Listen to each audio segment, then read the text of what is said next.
Hey Rebel Rouser, I'm Alan Voivod, and this is Star Wars 7 by 7.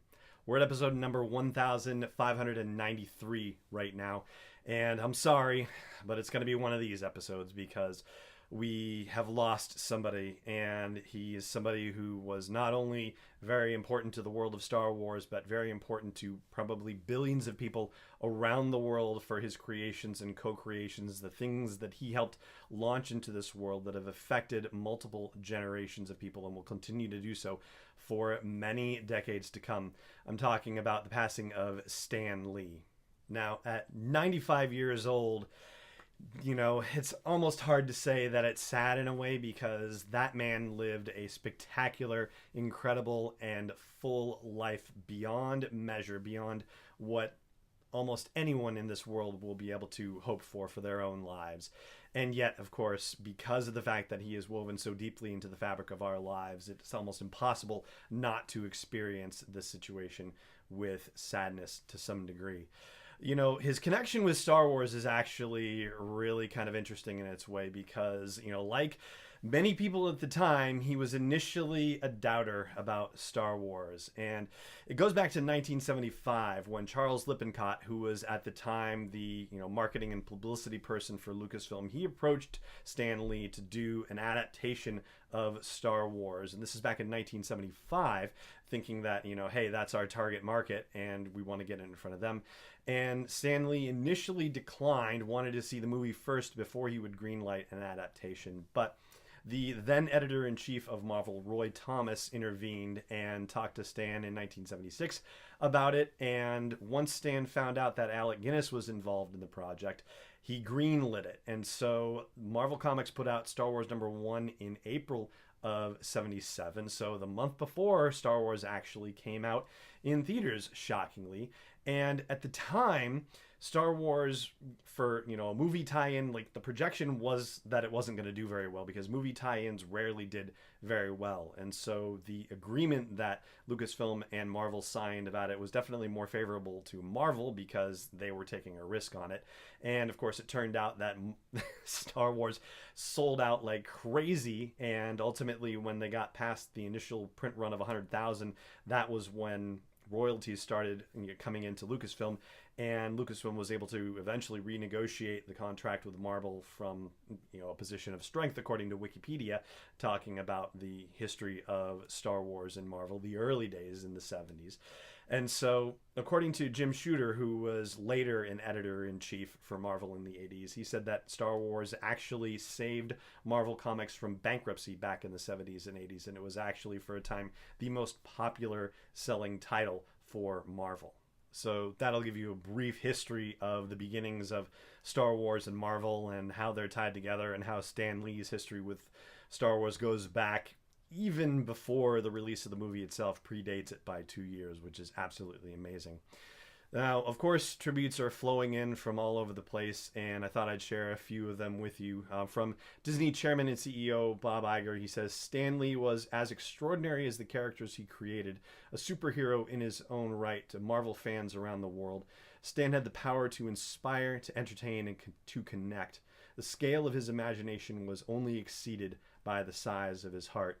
And I did see someone suggest on Twitter that he basically, with the number of characters that he either created or co-created, is only really rivaled by Walt Disney himself in terms of the number of characters that he has unleashed upon our creative consciousness. I think George Lucas, of course, would probably also be part of that conversation as well.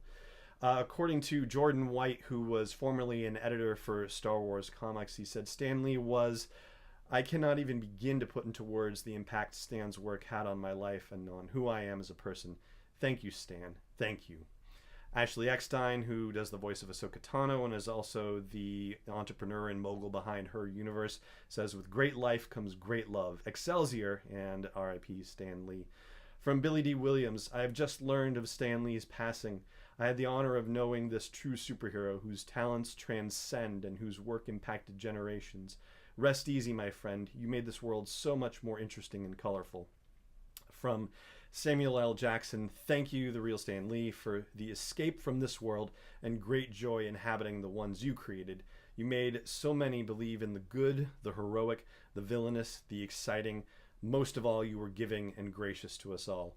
And from our best Star Wars ambassador, perhaps, Mark Hamill, his contribution to pop culture was revolutionary and cannot be overstated. He was everything you hoped he would be and more. I loved this man and will never stop missing him. They say you should never meet a childhood idol. They are wrong. R.I.P. Stan the Man. As for me and, my own little world, when I was a kid and there were no comic book shops really, it was just this local 7-Eleven that had a rack with comics on them where I was growing up. That was the place I was going to look for my, latest issue of Star Wars that I could get.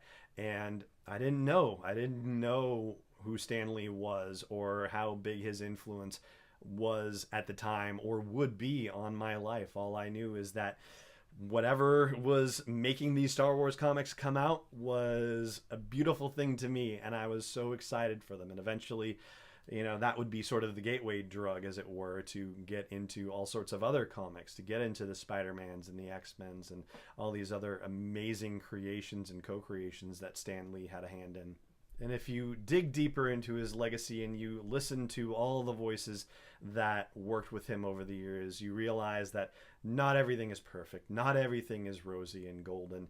And that is unfortunately the way it is. And that is also part of the condition of being human. Things are messy at times, and it's too bad that that is the case. And yet, from what we all know in our public interactions with Stan Lee and in the ways that we interacted with the things that he created and co-created in this world, we know that his intentions, at least, were to espouse the greatest ideals possible, to show us that even superheroes, even the people and creatures out in space who had the highest goals possible for anything, could also be the ones that were the most flawed and still needed to have issues worked out amongst themselves in order to really do the best that they could possibly do in this world, to be the best that they could possibly be in this world. I mean, that is the messy business of being human, and nobody embraced that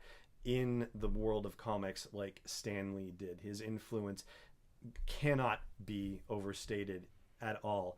And it is with a heavy heart that I, like billions of people around this world, wish Stan Lee and his family the greatest of peace and comfort in this mournful, sorrowful time. I'm so sorry to be sharing with you that Stan Lee has passed at the age of 95 years old, and yet he had so many years to be able to contribute so much to us, and the gratitude that I have for what he helped deliver to this world is beyond measure as well. And as I've said before on the podcast, whether you're religious or not, the one thing that I can say is there's a quote that is often attributed to Meister Eckhart, who once said that if the only prayer you said in this world was thank you, then that would be enough. And so I hope you will take a moment sometime in your day, whenever you're hearing this, if you haven't already, to give thanks for what Stan Lee has brought to you and brought to this world. And with that, we're going to call it a podcast for you.